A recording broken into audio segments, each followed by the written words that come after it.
Plein l'ado et aujourd'hui avec moi le programme Tikva qui en est à sa 10e session, même si ça fait 17 ans que le Rav Mamou court chaque année pour aller attraper des jeunes en France.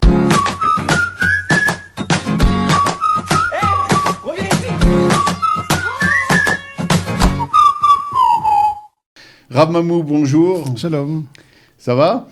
Oui. Ça se passe bien, pas trop de soucis. Et avec lui, il a ramené beaucoup de monde, en l'occurrence Anaël, avec un sourire incroyable, Moran en super forme, mais un peu intimidé par le micro, et Gabriel. Gabriel, bonjour. Bonjour. Ça va ? Moran, ça va cool ? Oui, super. Ouais, tranquille, détente. Anaël, ça va ? Ça va, super. T'es en forme ? Je vais commencer par Anaël, justement. Allez, on va commencer par Anaël.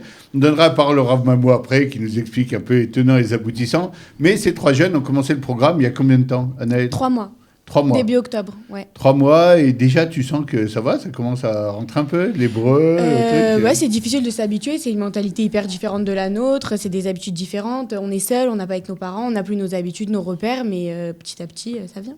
Alors Anaël, toi tu as une histoire un peu particulière, tu étais censée être à la fac en France maintenant. Alors, ouais, qu'est-ce qui s'est passé ? Alors en fait toute l'année de la terminale, j'étais en pleine hésitation, Israël, France, même en autres pays.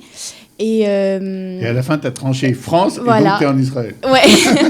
Alors du coup, j'étais inscrite à la fac en France. Ma rentrée, c'était mi-septembre. Et le Rav Mamou, il a repris contact avec moi. Il m'a dit « Anaël, je t'entends plus, qu'est-ce qui se passe et tout ?» Donc je lui ai expliqué que j'étais inscrite à la fac, que je comptais rester en France. Et il m'a dit « Non, et tout, machin, enfin, tu peux pas rester en France et tout. » Enfin, le Rav Mamou. Et donc au final, j'ai fait quand même ma rentrée... C'est comme Coca-Cola, nos internautes connaissent. Voilà, et donc tu as réussi à résister au Rav Mamou au début, oui. Et j'ai quand même fait ma rentrée. Je me suis dit « Je perds rien d'essayer. » J'ai fait ma rentrée en fac en France. Et donc, je suis arrivée, j'étais la seule juive de mon groupe. C'était pas forcément une filière qui me plaisait. J'étais en droit.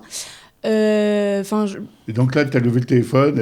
Ouais, j'ai dit, c'est bon, je viens. Et j'en ai parlé à mes parents, et ils m'ont suivie. Et du coup, je suis là.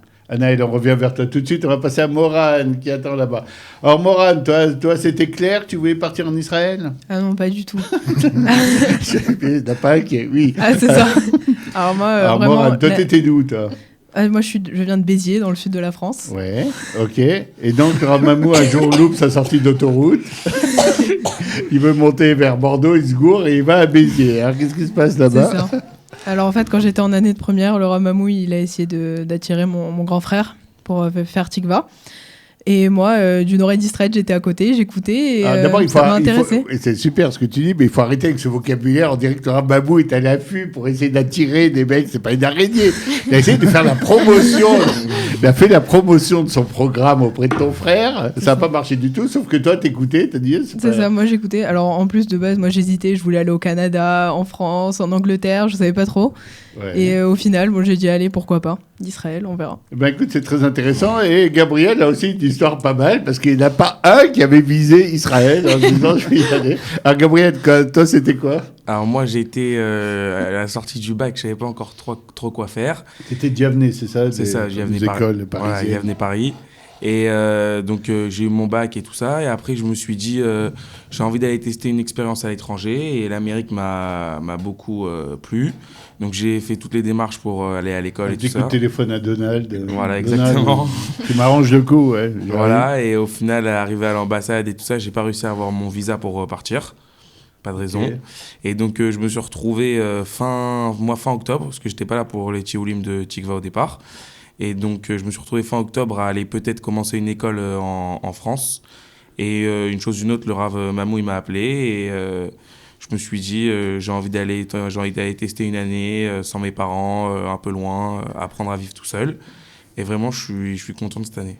T'es super content. Alors, le dénominateur commun, vous l'avez remarqué dans toutes les histoires qu'on vous a racontées ici, c'était le Rav Mamou, un peu discret, ça a l'air de pas trop marcher, puis à la fin, tout le monde se retrouve à Tikva. Rav Mamou, on se connaît depuis pas mal de temps, comment tu fais ça ? Tu rigoles, c'est ce que Manitou nous a enseigné, quoi. C'est-à-dire qu'à la sortie d'Égypte, il y avait le peuple juif s'est divisé en 5, Veibeshal Paro et Ta'am. Si on pense que le peuple juif il est uni, si on pense qu'après le peuple blanc, quand on voit la soirée extraordinaire que Daniel a organisée, que tout le monde voit l'unisson veut monter en Israël, quand on voit les 1000 élèves, si on a 200 élèves qui font les programmes de Massa, c'est une très bonne réussite. Alors, qu'est-ce qui se passe entre la fin du bac bleu-blanc, la Tikva, tout le monde chante, tout le monde est content, et puis le moment où il faut les récupérer avant la rentrée prochaine? J'étais à Montreux chez le Rav Vochko en seconde. C'était au mois de juin. Je me rappelle parce que la guerre du Liban avait commencé le 5 juin. Et Manito était venu, il nous racontait, c'était une blague, on l'a trouvé un peu lourde, mais c'est fou comme elle était profonde et vraie. Alors, il nous disait, vous voyez, Moshe il bégayait, et il voulait nous emmener en Eretz Canaan, et en fait, il nous a envoyé, et nous on a compris le Canada. Et tu vois, il y a beaucoup de gens ici, et un peu partout dans le peuple juif, il y a plus d'alias, entre guillemets, qui vont vers l'Amérique du Nord, entre les États-Unis et le Canada, qui montent sur Eretz Israël. C'est-à-dire que dans notre génération, il faut savoir une chose. Les gens qui montent en Eretz Israël, ils sont à prendre avec des pinces à épiler. C'est Chamushim alou bnei Israël Mitzrayim. 1/5, ils montent en Eretz Israël. Alors, où sont toute la jeunesse? Alors, moi, ce que j'ai compris aussi, une chose, après être directeur de Lucien et de Maïmo, et j'ai vu mes shlichut quand j'étais en France, il faut arrêter de chercher sous le lampadaire. Les enfants qui ont grandi comme toi à Yavne ou comme toi à Sinaï et qui ont reçu une scolarité et un bourrage de crâne, on va dire que le Kodesh est une religion juive, ils n'ont pas compris qu'on fait partie d'un peuple juif. C'est pour ça que ce que je fais pendant toute l'année, c'est que je vais dans des villes où personne n'est passé avant moi. Ça ne sert à rien d'aller chercher toujours sous le lampadaire et commencer à se disputer après les salons sur la même personne qui veut monter. Ceux qui veulent monter, Baruch Hashem, comme pour l'année prochaine. C'est sûr, quand on va chercher à Béziers, il n'y a pas grand monde qui est passé avant. Ouais. Ah bah, tu rigoles, le jour où j'étais à Béziers... il y avait déjà 2-3 on s'est retrouvés, que je reçois en direct Jean-Charles Zerville me téléphone. Peut-être tu changes ta conférence, parce que ce même jour-là, il y a une conférence que j'envoie. On s'est retrouvés en fait chez elle, 2 conférenciers le même jour à Béziers. Ah ouais. Il y a foule. Donc, ma conception, c'est d'aller chercher les Juifs là où ils sont. Alors moi, je vais essayer de comprendre. Et j'ai bien compris ce que tu dis, mais on va essayer de rentrer maintenant dans la tête de l'ado. Anaël, comment t'es arrivé à la fin à te dire, je vais étudier en France, alors que tu avais quand même pensé à Israël pas mal? Parce qu'il y a plein de raisons qui font que des fois, on décide pas. Et en fait, ma mère, elle est israélienne et elle a vécu ici. Et elle a pas un bon souvenir de son vécu en Israël. Et quand je lui avais parlé de ça, elle m'avait dit, écoute, ma fille, je te suivrai toujours dans tes choix, mais c'est pas un choix qui m'emballe. Donc, elle m'avait un peu dissuadée. D'accord. Ouais. Et après, le temps passé, on s'approchait, tu étais inscrite et donc tu as suivi un peu... Mais elle avait essayé après, ma mère, encore de me dissuader, même quand j'avais plus de fac parce que je voulais pas y aller. Vraiment, je me sentais pas à ma place et tout. On a été visiter des écoles sur Paris, des plans d'écoles différentes, des filières différentes et tout, et il n'y a rien qui me plaisait. Donc, je le dis, c'est comme ça. Dis-moi, Anaïs, tu as des frères et sœurs? Ouais. Et eux, qu'est-ce qu'ils pensaient? Quelle était l'ambiance? En fait... Mitigé un peu, il y en avait qui disaient, allez, vas-y. Ils m'ont tous suivi. Ouais. Ils étaient tous d'accord, fonce. Ils m'ont dit, au pire, c'est une année, si ça te plaît pas, tu rentres à la maison. À la maison, c'est là-bas? Non, à la maison chez moi. Tu veux dire à l'autre, tu retournes à l'hôtel. Le Rababou commence à faire son travail. Au maximum, si ça te plaît pas, tu repars en exil. Oui. Et du coup, je suis partie un peu dans cet état d'esprit, quoi. Si ça me plaît, je reste. Et si ça me plaît pas, Anaïs, ça se passe bien actuellement? Grâce à Dieu. C'est cool. Ouais. Vous avez des tioulim, des promenades, des trucs et tout. On fait plein de trucs. Franchement, c'est un programme hyper complet. Il y a de tout. Les copains, ils sont sympas ou... Ouais, ça va, on a un bon groupe. Ouais. On va vérifier ça tout de suite avec Morane. Morane, donc tu décides finalement de suivre les recommandations du Rav Mahmoud, d'y aller, etc. Et qu'est-ce qui se passe depuis 3 mois? Comment ça se passe? Raconte-nous un peu par étapes. Comment on arrive le premier jour? Parce qu'il y a le choc du premier jour. Ça existe dans tous les trucs, même dans les colos. Tu arrives, tu poses tes valises, tu regardes, tu dis, bon, je me barre. Qu'est-ce que je fais là? C'est ça, le premier jour, les premiers temps, c'était vraiment tous, on avait un peu des têtes déterrées. C'était compliqué. Mais c'est un classique, ça. C'est ça, tout le monde se regardait d'un œil assez bizarre. C'était une ambiance spéciale. On était là, mais pourquoi on est là? Où est la maison? C'est ça. Et finalement, au fil du temps, on apprend à connaître les gens, on s'habitue à vraiment tout. Et au final, ça se passe très bien. Je comprends très bien ce que tu dis, parce que dans les colos, il y avait une technique. Quand il y avait des gosses qui arrivaient, puis ils appelaient leurs parents, ils disaient, viens vite me chercher le premier jour. Et moi, je disais aux parents, ok, mais vous nous rappelez dans 3 jours. Et je vous arrange le coup. Et quand il rappelait, à tous les coups, le gosse disait, non, c'est bon, j'ai commencé à m'habituer, à me poser, donc laisse tomber, il n'y a jamais eu d'échec sur le truc. Gabriel, Comment ça se passe le premier jour quand on arrive, qu'on a pris la décision, après, t'as pas eu de visa, bon, c'était pas le premier choix, donc c'est un peu, t'arrives, t'es dit, bon, t'étais déjà prêt éventuellement à reprendre tes valises, si tu vois que ça va pas. Non, moi, quand j'essaye un truc, t'as dit, je vais jusqu'au bout. Au moins un an, je le fais jusqu'au bout. Voilà, exactement. Non, moi, je suis arrivé, c'était directement la période yeshiva. Ouais. Donc j'ai commencé par la yeshiva directement, donc j'étais bien accueilli parce que j'ai ma famille qui est là-bas, donc c'était un peu plus facile. Ah ouais, protection. Voilà. Mais, après, voilà, je me suis... Je mangeais d'ailleurs chez ma famille pendant que les autres ils bouffaient du fromage blanc, ouais, d'accord. Voilà. Ouais. Non, et ensuite Vous suivez le combinateur? Oui. Je me suis bien intégré avec les gens de la yeshiva. Je connaissais pas encore le groupe, donc je connaissais la moitié quand même des gens qui viennent principalement de Paris. Et ensuite, je suis arrivé, on a commencé le Loupan et les psychométriques et je me suis bien intégré, tout s'est bien passé. Ok. Rav Mamou, quelle est la technique pour faire rentrer ces jeunes dans le bain quand on les voit? Ils arrivent avec tout l'enseignement, même français, des écoles. Comment on secoue un peu ça et on remplace par des habits un peu israéliens, des habitudes israéliennes et de rassemblement des exilés un peu? Moi, je pense qu'il y a deux choses. D'abord, la première chose, toujours dire la vérité. Ça ne sert à rien de vendre du rêve, parce qu'Israël, ce n'est pas un pays de rêve. C'est un pays où ils doivent être des acteurs, et c'est pas facile. Les voir se réveiller le matin sans papa, maman, bon, Morad, c'est spécial, elle est toujours la première en classe. Je crois qu'il n'y a pas un cours. Mais félicitations. Mais en fait, c'est les gens de Béziers, ça, c'est spécial.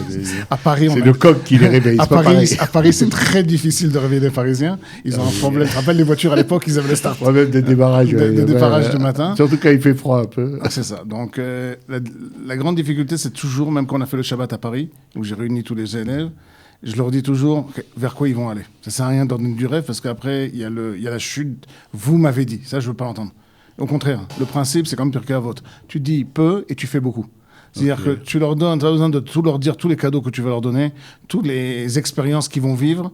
Vaut mieux que pour l'instant, tu leur montres au contraire. C'est très difficile. 5 heures d'ulpan, 5 heures de psycho par jour. Vous avez une journée, vous êtes à 4 pattes. En plus de ça, il faut faire la lessive, il faut apprendre à cuisiner et gérer sa maison. C'est pas toujours évident. C'est pas évident, surtout que c'est tout en même temps, quoi. C'est un changement radical. Surtout qu'en France, à ce qu'on avait les Français, c'est des assistés. Ils arrivent, ils n'ont pas vu, ils savent pas la différence entre une machine à laver et un micro-ondes. Non, c'est pas une blague. J'ai des élèves il y a des années où il y avait un micro. Elle a mis son linge dans le micro-ondes. Non, elle a mis son linge dans le sèche-linge avec le truc. Et elle m'est venue en classe avec une sorte de un amalgame remélangé de poudre. Votre machine ne marche pas. Bah oui, c'est pas une machine, c'est un sèche-linge.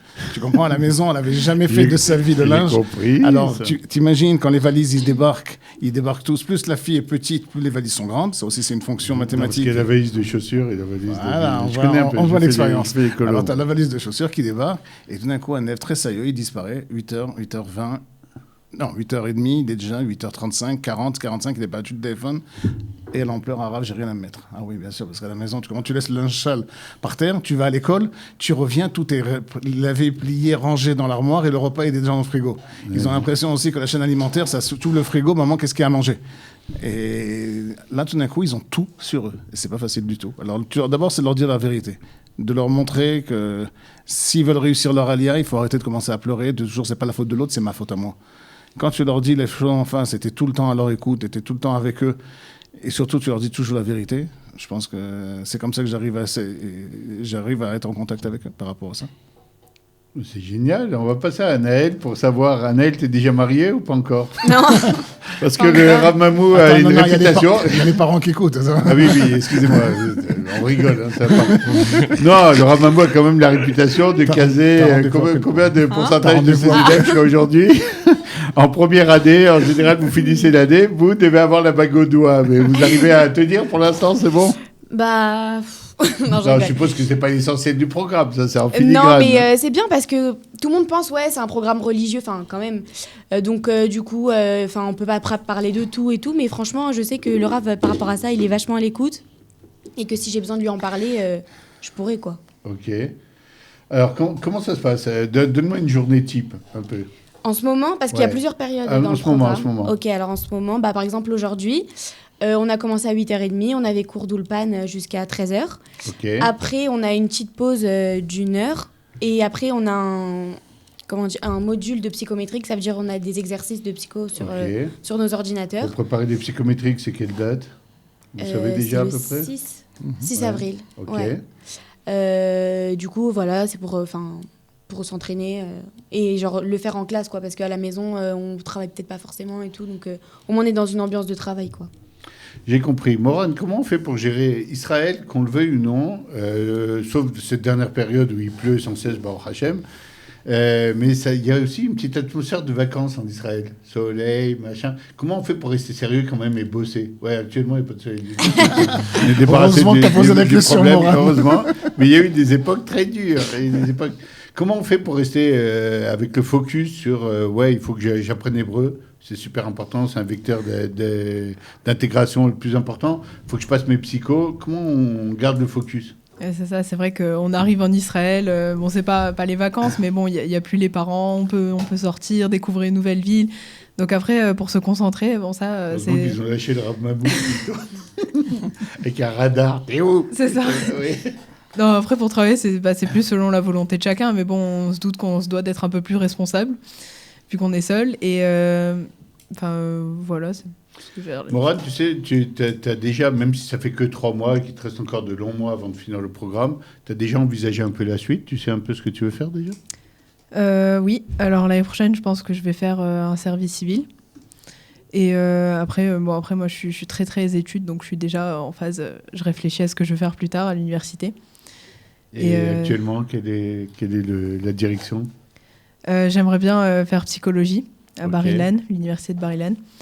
Bon, après, ça demande beaucoup de psychométrique, donc il faut que je travaille aussi.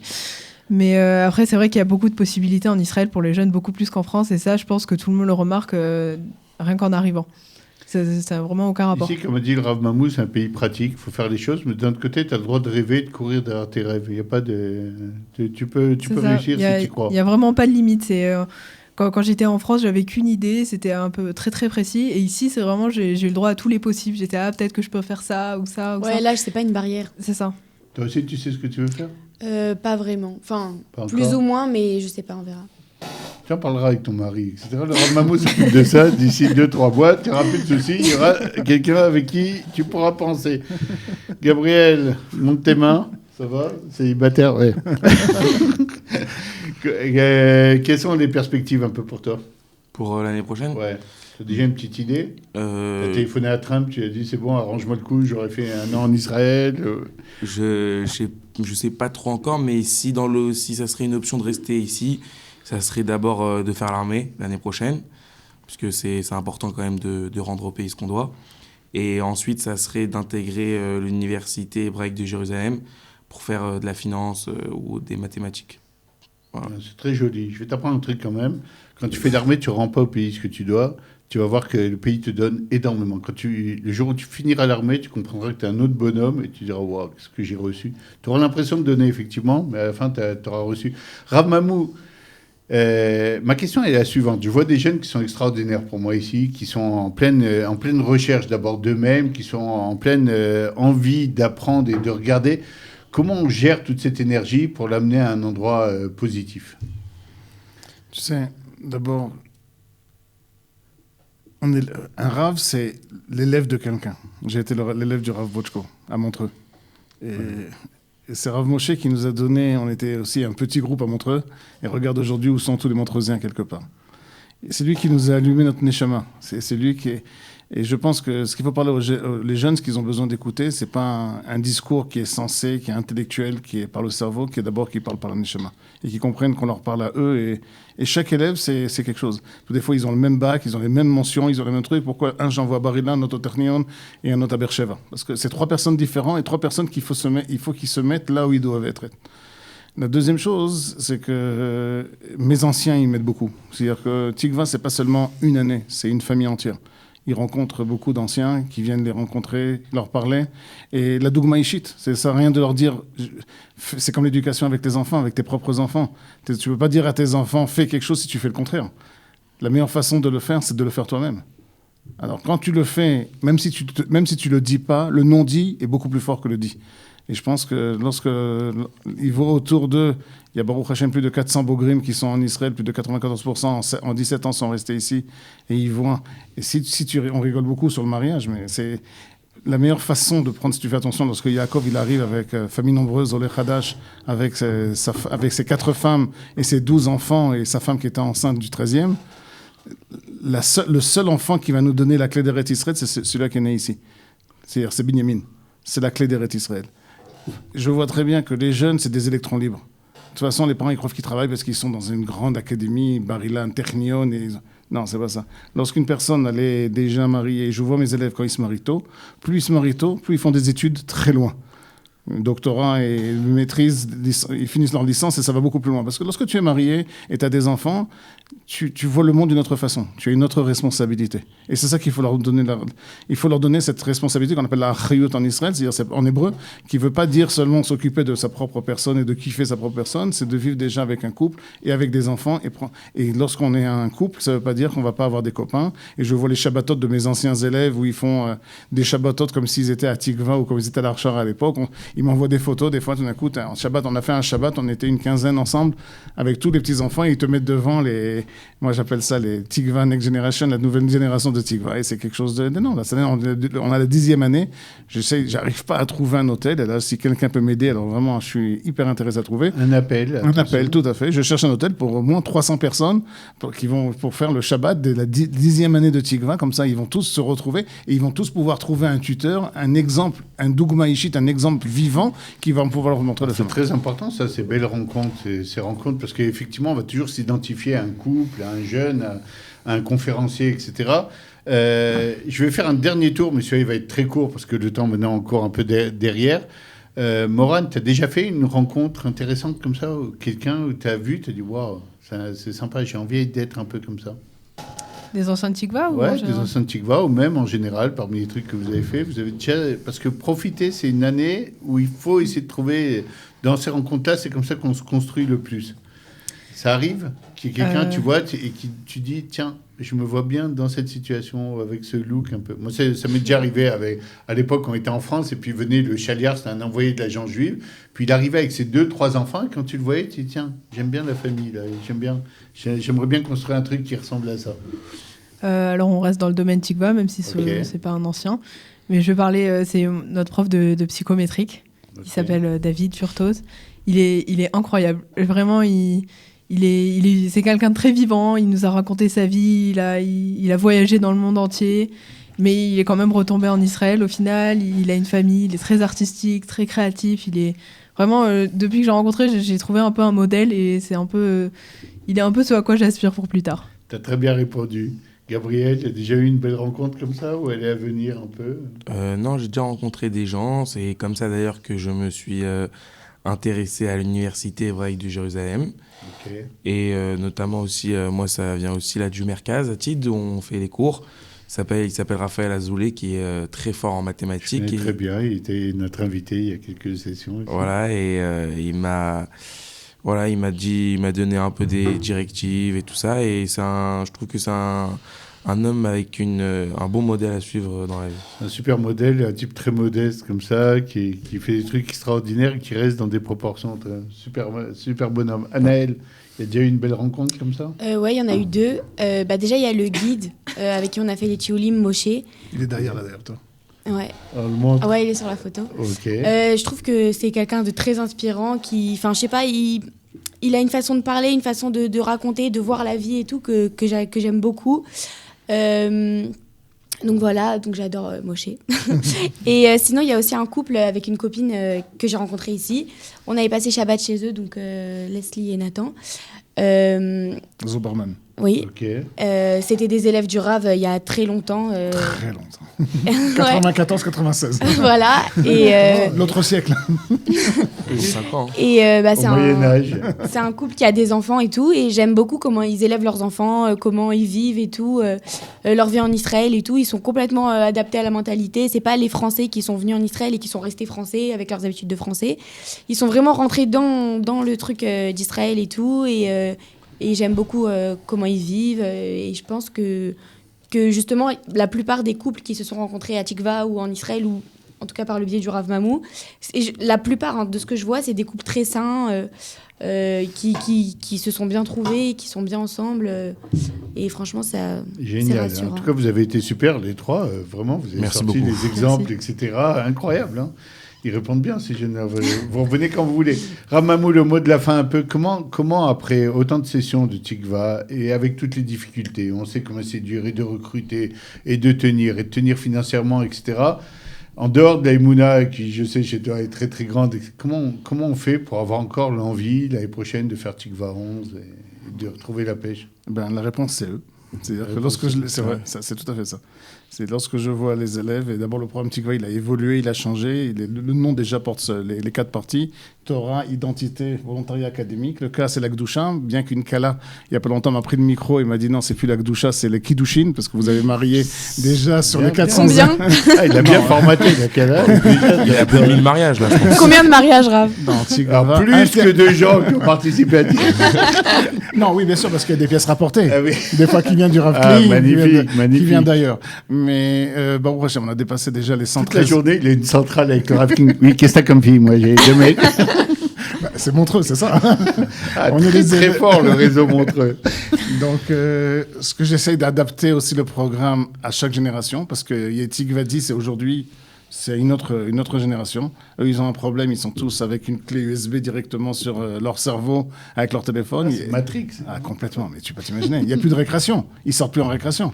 Oh, toi, d'accord. Toi, tu as que toi. Toi, tu es ping-pong. Il a besoin de son ping-pong. T'as déjà pris une récréation dans ta vie? Non, jamais. Non. T'es toujours avec un bouquin en train de lire.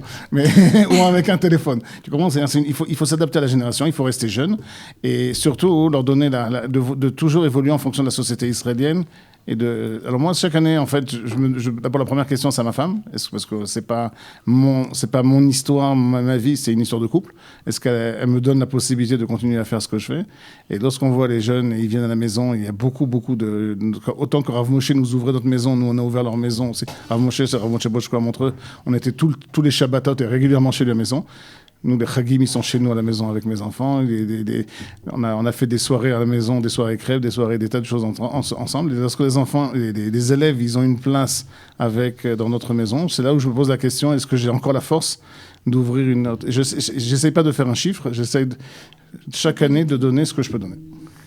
Rav Mamou, merci beaucoup. N'hésitez pas à m'inviter à la soirée crêpes comme vous faites. Voilà. Anaël, Gabriel et Morane, merci beaucoup, vous avez été super. Vous revenez quand vous voulez. La prochaine fois que je réinvite le Rav, vous venez avec lui. N'amenez pas des nouveaux, j'aime bien les gens qui ont l'habitude du micro. Et merci à ceux qui nous ont attendus dehors quand on dépassait un peu le temps. Et merci à vous tous qui nous suivez chaque semaine. Plein l'ado, à la semaine prochaine. Au revoir. Au revoir.